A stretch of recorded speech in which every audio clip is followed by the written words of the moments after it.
J'habite un silence à la limite du village. J'ai des pouvoirs qu'on ne comprend pas bien, mais qui s'expriment quand on me tape dessus.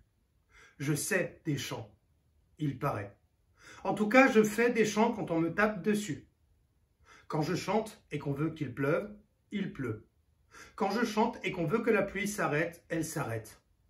Puis, on me tape dessus, en remerciement. J'habite une ombre à la limite des luminaires.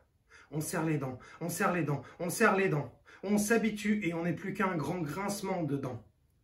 Votre bouche est sans cri, c'est pourquoi vous déléguez le chant. Après lui, je vous laisse à votre intimité buccale. Et je me mets des cataplasmes aux fesses. Mais c'est dans ma tête. J'habite une rougeur aux lisières de mes fesses, mais c'est dans ma tête. Dans ma tête, il y a un chanteur d'opéra qui sait qu'il est le plus beau et qui le fait savoir quand les autres ne sont pas là. Mes plus beaux chants, je les garde pour les soirs de pluie, quand ceux du centre-village font la paix dans leur case. Se font la paix par devant, par derrière, sur des paillasses, dans des lianes, à même le sol encore boueux du dernier chant. Lâchent leur conscience tranquillisée dans des panaches d'odeur.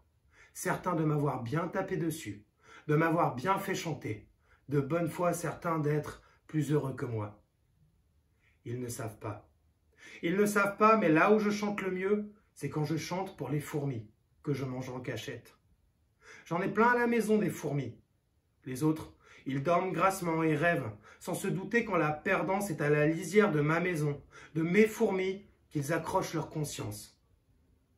C'est ma maison. C'est mes fourmis. Je leur dis, chante. Elles ne chantent pas. Je leur tape dessus. Elles ne chantent pas. J'appuie du bout de l'ongle. Elles s'écrasent.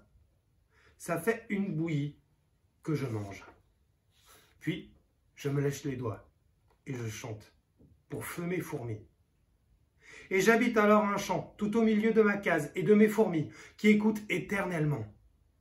Les autres s'éveillent, s'étonnent de trouver le village emporté par la boue, sortent leurs gros bâtons pour me taper dessus. Alors, pour leur faire plaisir, je veux bien faire semblant de chanter encore une fois.